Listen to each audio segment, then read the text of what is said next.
और आज जम्मू कश्मीर के दौरे पर जाएंगे गृह मंत्री अमित शाह। किश्तवाड़ और रामबन में जनसभा को करेंगे संबोधित। रामचैल माता मंदिर में भी दर्शन करेंगे अमित शाह। तो श्री रामचैल माता मंदिर में दर्शन करेंगे, किश्तवाड़ रामबन में जनसभा करेंगे। शाह का मिशन कश्मीर, जिस पर वो लगातार लगे हुए हैं। जम्मू कश्मीर का रण प्रचार इस वक्त चल रहा है जोरदार। शाह का ये मिशन कश्मीर, जिसमें किश्तवाड़ रामबन में आज उनकी जनसभा होने जा रही है। और देखिए, क्योंकि एक दशक बाद 10 साल बाद जम्मू कश्मीर में विधानसभा चुनाव हो रहा है, ऐसे में हर पार्टी की साख दांव पर लगी हुई है, क्योंकि हर पार्टी जो लगातार जनहित की बात करती है, उनके इन वादों पर, उनके इन दावों पर जनता का कितना एतबार है, ये नतीजे बताएंगे। और ऐसे में अमित शाह आज प्रचार करते नजर आएंगे। देखिए, किश्तवाड़ जम्मू और कश्मीर के विधानसभा निर्वाचन क्षेत्र में से एक है। किश्तवाड़ एक जनरल सीट है। बीजेपी जेकेएन इस निर्वाचन क्षेत्र में मुख्य दल है और 2014 के विधानसभा चुनाव में सज्जाद अहमद किचलू ने इस सीट से जीत हासिल की थी।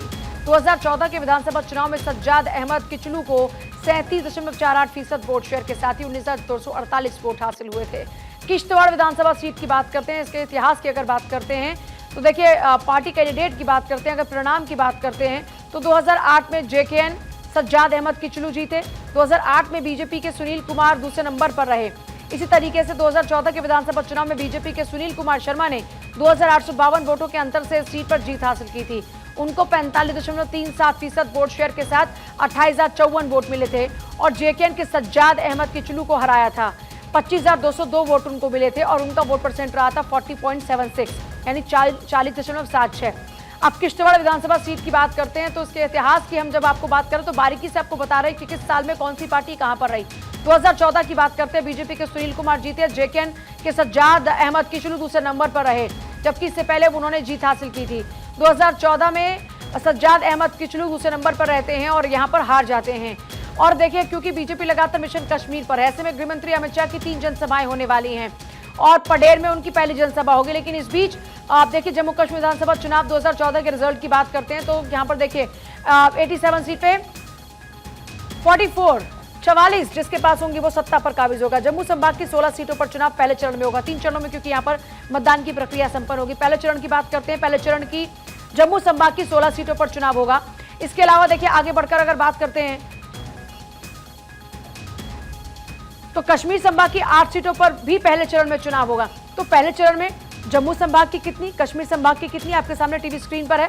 अब आती है बात जम्मू कश्मीर विधानसभा चुनाव 2024 में जम्मू संभाग की कौन कौन सी सीटों पर पहले चरण में चुनाव होगा। पामपोर है, पुलवामा है, त्राल है, इसमें राजपोरा है, इसके अलावा जैनपोरा है, डीएचपोरा है, शोपिया है, कुलगाम है।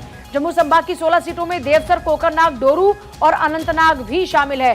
श्री गुफवाड़ा भी है, पहलगाम है, बिजबिहाड़ा है और शंगुस है। जम्मू संभाग की 16 सीटों पर क्योंकि पहले चरण में चुनाव होगा और वो कौन कौन से, वो आपके सामने। अब बारी आती है कि अब यहाँ जो कश्मीर संभाग की 8 सीटें हैं वो कौन कौन सी। इंद्रवाल है, पाडर है, किश्तवाड़ है, नागसैनी इसमें है, इसके अलावा भद्रवा है, रामबन है, डोडा है, बनिहाल है। तो कश्मीर संभाग की इन 8 सीटों पर चुनाव होगा पहले चरण के अंदर।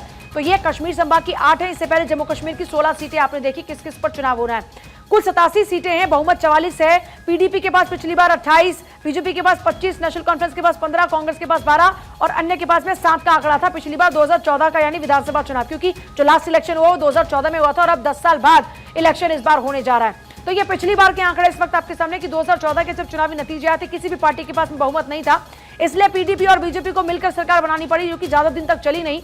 और ऐसे में वहां पर उसके बाद सरकार नहीं बल्कि उपराज्यपाल के हाथ में कमान गई प्रदेश की।